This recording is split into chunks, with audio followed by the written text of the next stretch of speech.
Hi, and welcome to Speaker Secrets 2, where top experts share their best tools for confident communication, leading with the heart, and living a life of purpose. My name is Susie Q, and today I am welcoming Clayton Olson to the show. Welcome, Clayton.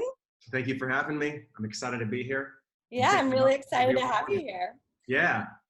So Clayton Olson is an international relationship coach, author, and facilitator. Now, rather than teaching quick fix strategies, Clayton's coaching style works with the deeper drivers behind people's most painful experiences in relationships and adjusts those experiences so clients can secure a life they endear and a love that endures.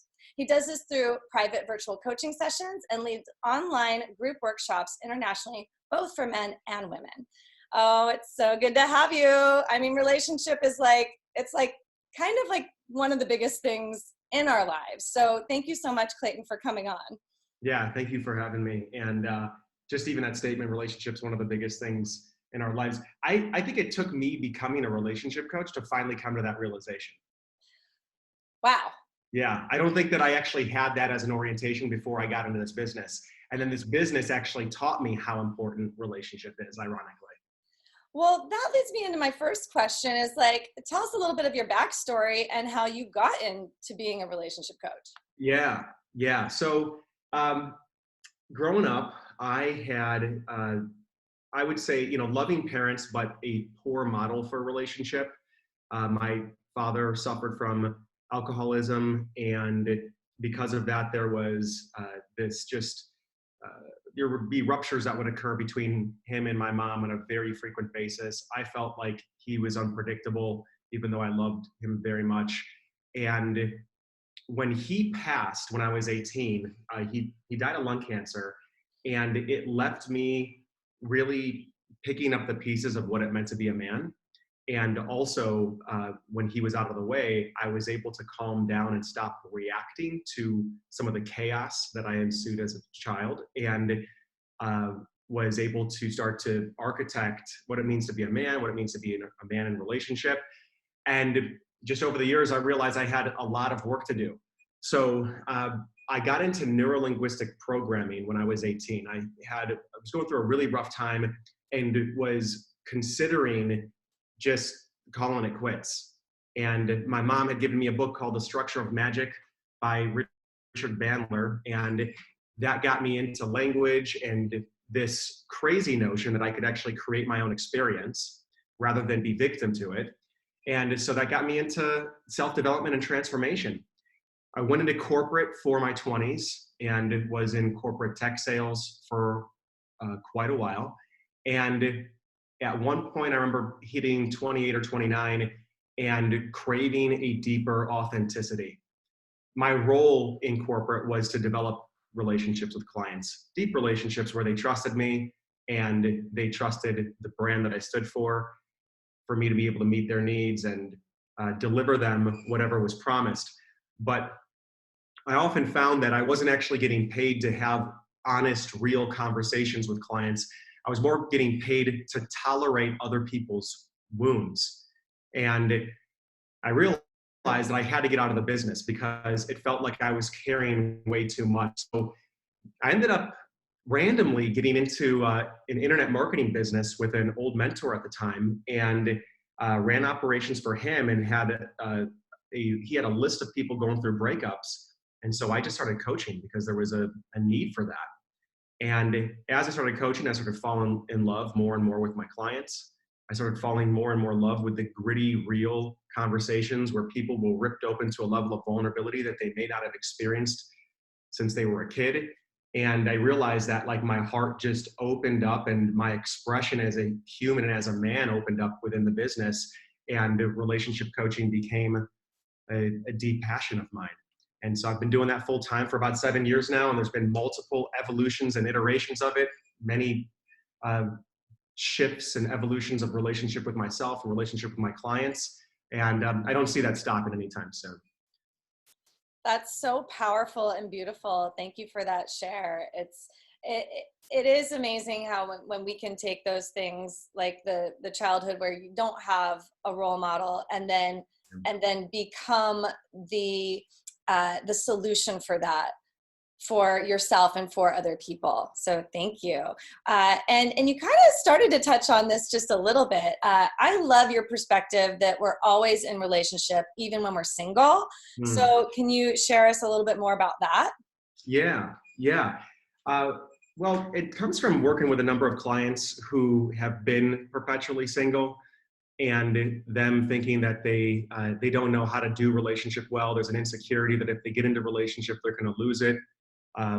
There's some anxiety around that, and oftentimes that can stop them before they even start.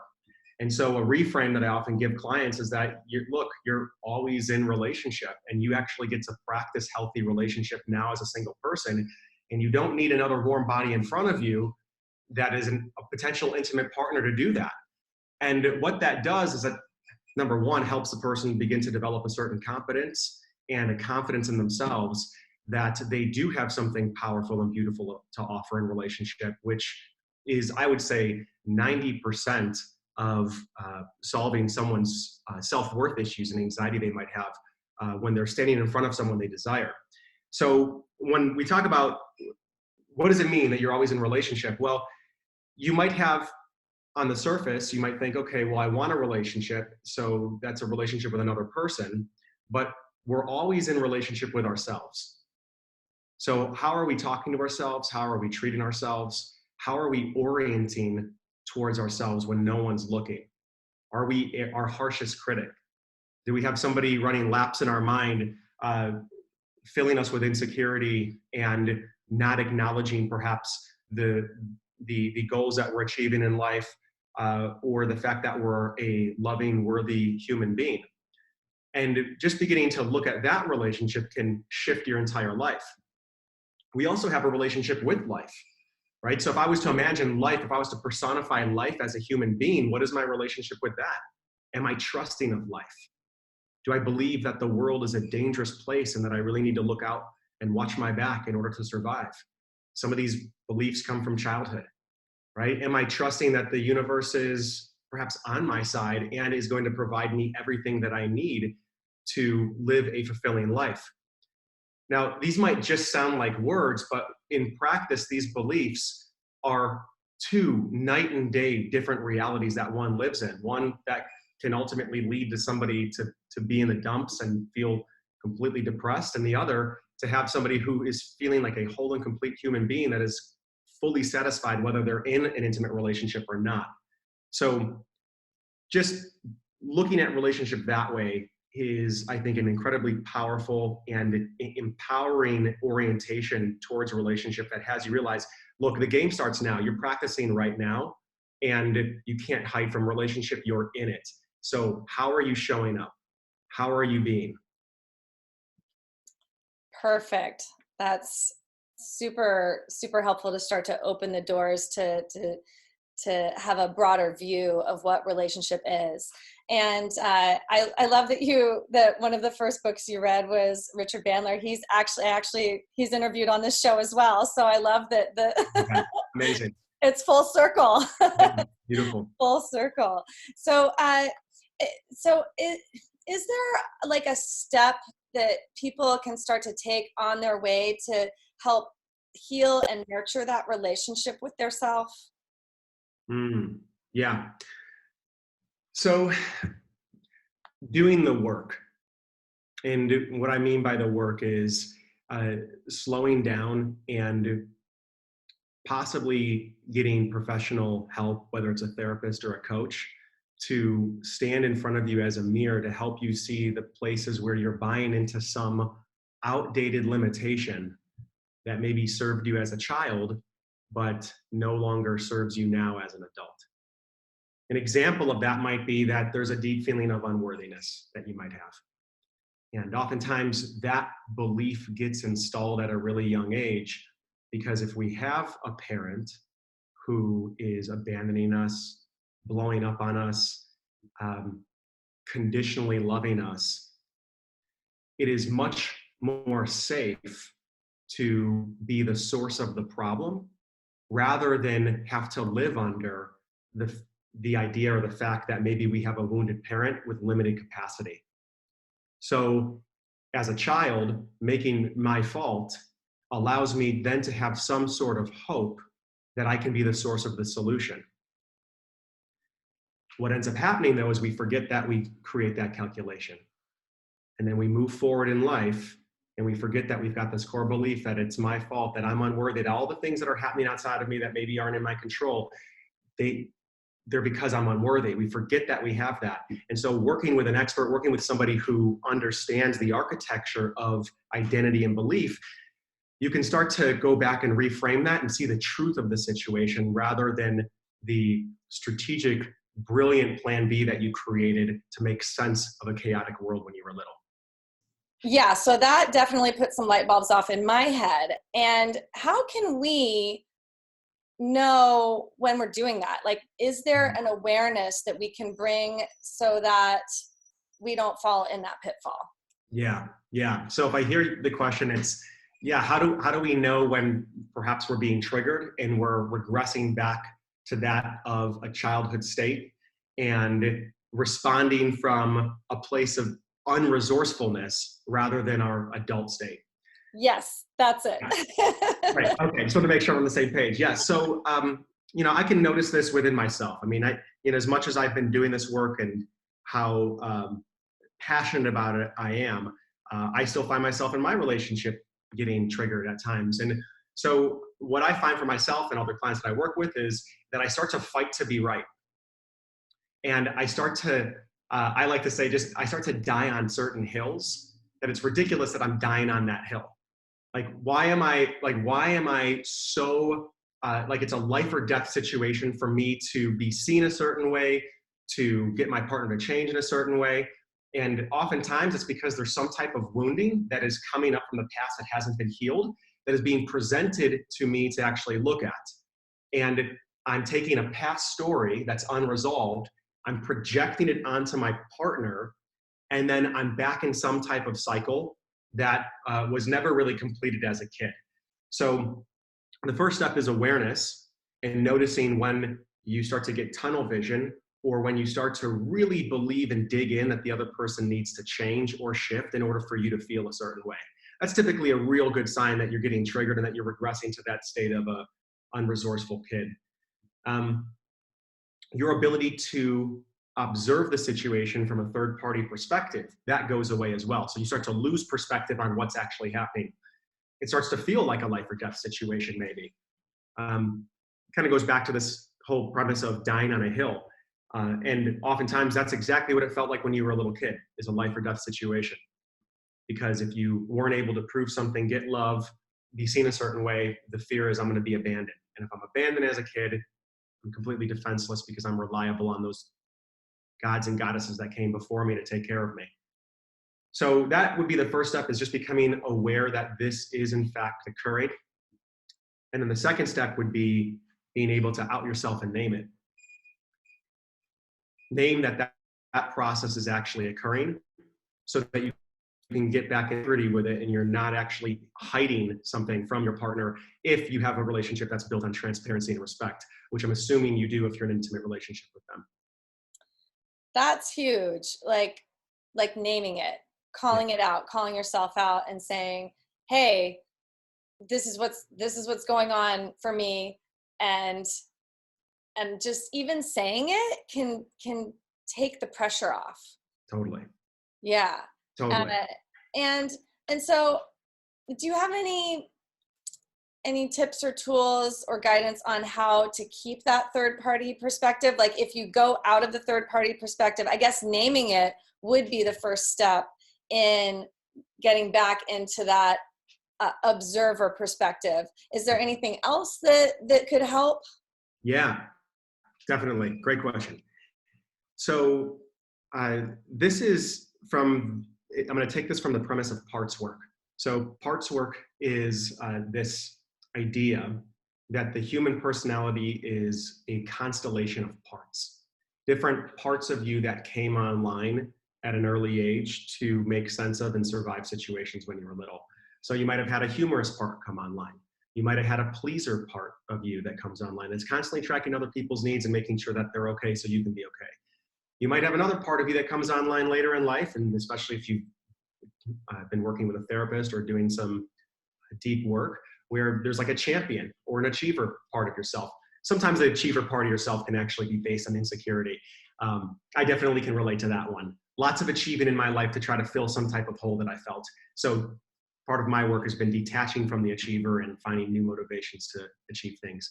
But the point of this is that we've got these different parts that come online, and sometimes what we're experiencing when we feel triggered is that a part of us feels triggered rather than our whole aspect of ourselves feels triggered. So this is just a linguistic maneuver that can be super helpful, which is when you start to feel triggered, rather than saying even, I'm feeling triggered right now, which is better than saying nothing, it's to say, a part of me is feeling really triggered right now.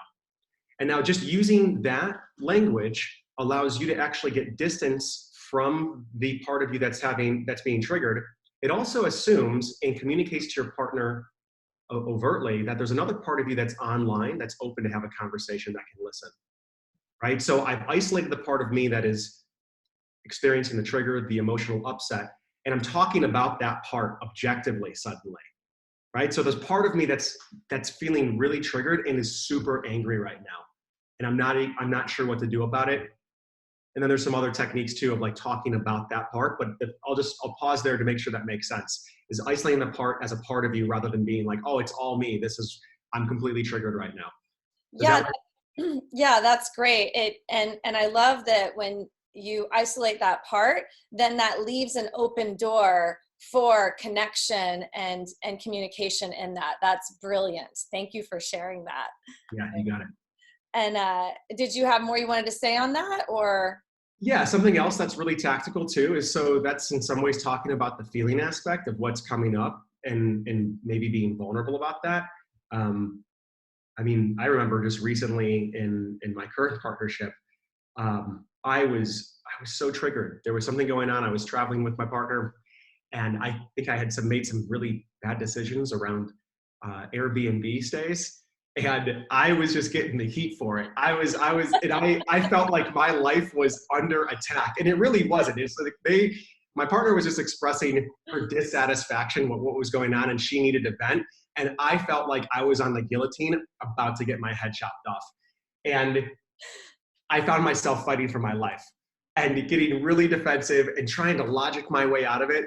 And finally, I just realized it's like, what's actually happening underneath all this in the midst of it is I feel like a total failure.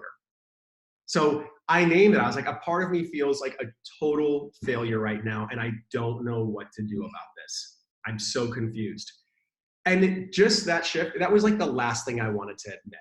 I did not even want to go there because it felt so true. It wasn't like a strategy or a tactic. It was just the truth. I felt like a total failure, and naming that had me even feel more like a failure.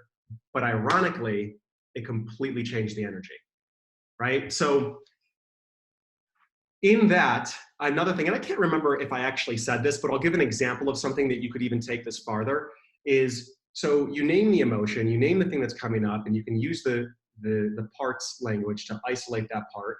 And then you could even say, like, you know, there's this interpretation or this story that I'm making up that, like, you don't respect me anymore, right? There's the story I have that you're really angry and you think I should have done something completely different, or that you told that, you know, you're falling out of love with me, whatever it is. But the key here, if you hear what I'm saying, is I'm not saying you don't love me anymore or you disrespect me, because when I make an accusation like that, I'm not actually being vulnerable, right? And I'm not even, all I'm doing is I'm shutting down the other person's listening, because I'm making an accusation about reality that is completely arguable. I'm not claiming my experience, which is what I'm doing when I say there's an interpretation or a story that I got running in my head that this is what's happening. I weigh in on this because I'm losing my mind or I'm feeling crazy right now. Did you hear that, by the way? I think the Wi-Fi might have like came in and out. Did you hear it? I got it. Yeah, that you name it, and then you, instead of like making an accusation, you express that you have this story running in your head about the other person, which doesn't say that it's true or not. You're not saying like, you don't love me, or you don't trust me, or you think I'm a failure. You're saying, I have this story in my head Yeah. that is telling me this thing. Yeah. And that way they can be like, yes or no. Right. Yeah. Totally. Yeah, totally. And in Like, some ways, go ahead. Yeah. I was just going to say, the story, they could agree with you or not, you don't Right. know. And that's the open door to create the dialogue. You got it. You got it. Yeah. And it's also it's making objective the feeling, and it's making objective the story, so that we can, like, if I make the feeling objective and I make the story objective outside of me, then we can come together and align and look at that together. And what that does is now we're aligned. We're on the same team talking about this thing that's going on, and we Yeah. can be problem solvers and co-create a solution together. Oh, I really like that. I like that it gets you to be on the same team, and now you're looking for a solution together. Yeah. That's powerful. Yeah. Thank you. Oh, yeah. And I just want to throw this out here too. This is allow it to be messy, right? It's kind of like, this might be a bad metaphor, but I'm going to throw it out there because it's the first one that comes to mind, because I did martial arts a lot when I was younger. But it's like training for a fight versus actually getting into it, right? You might learn the certain moves, but when all of a sudden you're in the middle of it, it's like you kind of have to rely on your instincts, and it might be messy, and it's probably not going to go as planned at all. Just like you were talking about before our call here, if you want to make God laugh, make a plan. Yeah. So it's to take some of these principles in and to play with them and allow it to go off the rails and be messy, and just trust that it will get better as you continue to practice this. Because what you don't want to do is now add more self-judgment to an already heavy situation because you can't do it right, or it doesn't feel as clean as you think it should look. Relationships are messy, and the more that you can be okay with it being messy, the more capacity you have to handle truth and honesty in a relationship. Yeah, that's spot on. And what I really love about you, Clayton, is that you share so transparently and so authentically, and it really makes it so relatable, and I feel very connected to your experience, because it's my experience, because you're sharing from your heart. So thank you for that. It's very refreshing, especially for someone who's in that coaching position where you're like, hey, this, like, I'm still learning and growing, and it gets messy in my life. And you know what? Like, you can be messy too. And so thanks, that really helps. I feel like when people who are guiding and coaching, it's like they show their humanness and vulnerability in an authentic way, then it gives everyone permission to just be freaking human. Yeah, totally. Totally. Yeah, thank you for that. And it's taken some time to get there. Hey, we're all works in progress. Yeah. So you have a really interesting perspective about harmony versus truth in relationships, and I feel like this weaves quite lovely into what we've been talking about. Can you talk more about that? Yeah, totally. Yeah, so I think I made a meme on Instagram a couple months ago. It said something like, healthy relationships are built on the foundation of truth, not harmony. And that's just to capture it in a nutshell. It came from my own life, for sure. And it also came from talking to a number of clients who were struggling with this persona of people pleasing and operating in their relationships under this core unconscious, sometimes conscious belief that a relationship needs to be harmonious in order to be healthy. And that if it starts to deviate from being harmonious, then something's wrong, and it's a red flag, and maybe you need to ditch the relationship completely. Now, look, in some cases, I think that if you get stuck in a place where there's no harmony in the relationship at all, yeah, absolutely. There's probably something going on, and you might have to decide whether or not you want to do the work with that person. However, if relationships is built on this idea of it needs to be harmonious, and there's not room for fights, and it's not, I'll just put a little caveat there, not even a caveat, just an example. I've had people come to me and talk to me, and they say, we broke up, but our relationship it surprises me that we broke up. We never fought. We never raised our voices at each other. We never fought at all. And I see that as like, of course you guys broke up. I get it. Of course you broke up because something was being suppressed. Something was being repressed. You guys are two different people with two different value systems, and somebody wasn't standing up and going to bat for themselves the way that was needed in the relationship. Did that come through? Yes, that did. Yeah. Okay. And so what I notice in those kind of situations, that if you're only honoring harmony in a relationship, most likely somebody is compromising themselves in the relationship. Somebody is shape-shifting, turning into a chameleon because they're afraid to stand for their truth. And if you're afraid to stand for your truth, what that often results in is a hotbed of resentment that starts to get created underneath the surface. And then suddenly a breakup that happens out of the blue. And it's like, wow, I didn't even know anything was wrong. Right? But there's all these little micro infractions in the relationship that, because they're not confronted and it's not cleaned up, they add up, and then there's a disproportionate response to one of them that happens, and then one of the partners leave. So the power of being in truth in relationship is that you're fighting for the relationship. If you are honoring truth as a high value in relationship, you are saying, like, I'm not going to let something slide within myself. If it's coming up, if it's starting to distort the image I have of my partner, I'm going to protect that fiercely. Right? If my partner, in my mind, the story I have about them starts to shift from somebody who I love, respect, and am loyal to something less than that, it is my responsibility to fiercely protect that by having the necessary conversations and cleaning things up before that starts to occur. I love that. That is a golden nugget. Thank you. So that, yes. And I've seen it too with my friends where they're like, yeah, I thought everything was cool. And then all of a sudden, but it is those little micro things when you're not being true to yourself. And I love that you make it about, the perspective is that when your idea of the other person starts to shift, like, question that and bring that up.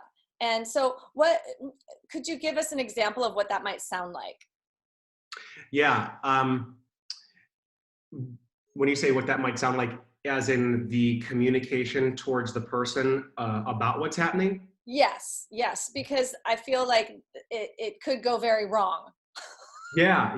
So, No, I mean, I want to just make it, I want to bring it back and make it that there's no real magic to it. It's more like a stance. It's more like, if something's coming up within me that's having me get triggered, go back to what we were talking about earlier in the video, saying, like, hey, I have this story that's going on right now. okay. That, because maybe like a date was missed, or, you said you were going to do something to the house or in the house and you didn't do it, or there was some, there's like a loss of integrity in the relationship. I'm just giving an example. I'll land it with this. Let's pretend that you're on a date with a guy, or you've got a date planned with a guy that you've been seeing for a while, and you notice there's a little bit of a lack of presence, or he misses a couple dates or forgets about something. If you start to interpret that as like, okay, well, I'm not significant to him, or like I'm not a priority at all, and I'm not going to go ask about that and question that assumption, I'm betraying him. I'm betraying him because I'm allowing that to seep in and start to create cracks in the foundations. So it could just be communicating and getting your ego out of the way and saying, I've just been noticing this. I've been feeling like I'm not maybe as significant in your life as I would want to be. And I'm not sure if that's actually true, but I've got this story that there's other things that are more important right now for you. And like, I'm not really on that list. And I would love to just check in with you and see where you're at on things, and just completely let go of this, so I'm not living under this fantasy that I'm creating.